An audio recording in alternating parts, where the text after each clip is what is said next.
Capítulo 21. Continuando a palestra.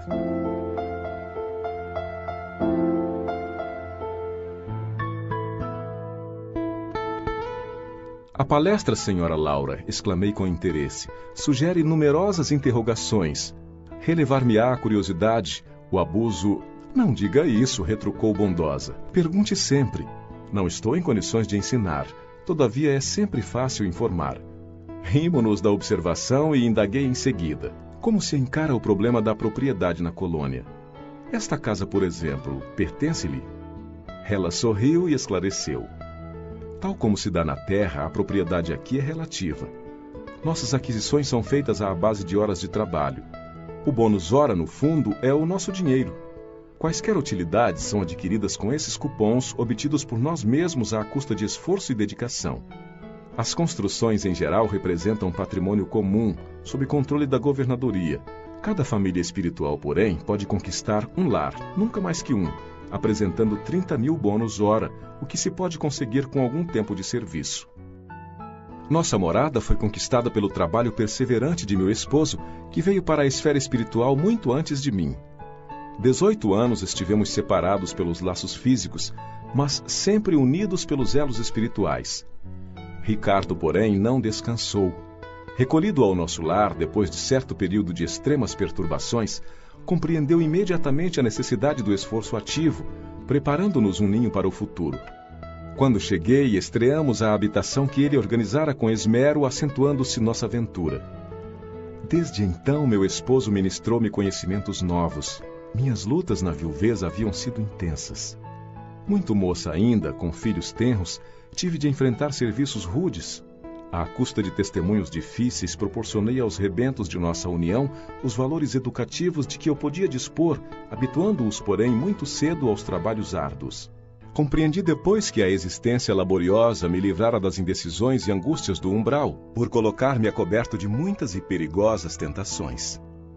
O suor do corpo ou a preocupação justa nos campos de atividade honesta constituem valiosos recursos para a elevação e defesa da alma. Reencontrar Ricardo, tecer novo ninho de afetos, representava o céu para mim. Durante anos consecutivos vivemos a vida de perene ventura, trabalhando por nossa evolução, unindo-nos cada vez mais e cooperando no progresso efetivo dos que nos são afins. Com o correr do tempo, Lísias, Yolanda e Judite reuniram-se a nós, aumentando nossa felicidade. Após ligeiro intervalo em que parecia meditar, minha interlocutora prosseguiu em tom grave. Mas a esfera do globo nos esperava. Se o presente estava cheio de alegria, o passado chamava a contas para que o futuro se harmonizasse com a lei eterna. Não podíamos pagar à terra com bônus hora, e sim com o suor honrado fruto de trabalhos. Dada a nossa boa vontade, aclarava-se-nos a visão relativamente ao pretérito doloroso. A lei do ritmo exigia então nossa volta. Aquelas afirmativas causavam-me viva impressão. Era a primeira vez que se feria tão fundo aos meus ouvidos na colônia o assunto referente a encarnações pregressas. Senhora Laura, exclamei interrompendo-a. Permita por obséquio uma parte. Perdoe a curiosidade. No entanto, até agora, ainda não pude conhecer mais detidamente o que se relaciona com o meu passado espiritual. Não estou isento dos laços físicos? Não atravessei o rio da morte? A senhora recordou o passado logo após sua vinda, ou esperou o concurso do tempo? Esperei-o, replicou sorridente. Antes de tudo, é indispensável nos despojarmos das impressões físicas. As escamas da inferioridade são muito fortes. É preciso grande equilíbrio para podermos recordar edificando. Em geral, todos temos erros clamorosos no ciclo da vida eterna.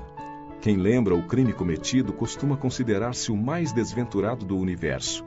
E quem recorda o crime de que foi vítima, considera-se em conta de infeliz do mesmo modo. Portanto, somente a alma muito segura de si recebe tais atributos como realização espontânea. As demais são devidamente controladas no domínio das reminiscências e, se tentam burlar esse dispositivo da lei, não raro tendem ao desequilíbrio e à loucura.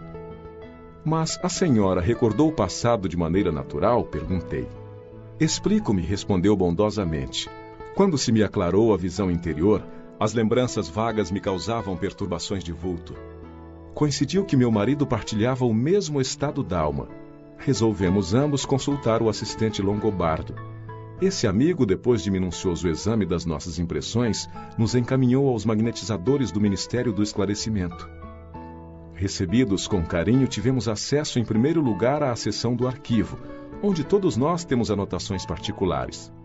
Aconselharam-nos os técnicos daquele ministério a ler nossas próprias memórias durante 2 anos, sem prejuízo de nossa tarefa do auxílio, abrangendo o período de 3 séculos.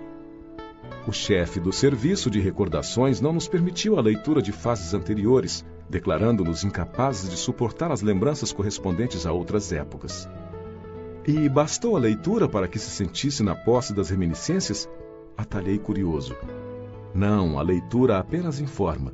Depois de longo período de meditação para esclarecimento próprio e como surpresas indescritíveis, fomos submetidos a determinadas operações psíquicas a fim de penetrar os domínios emocionais das recordações.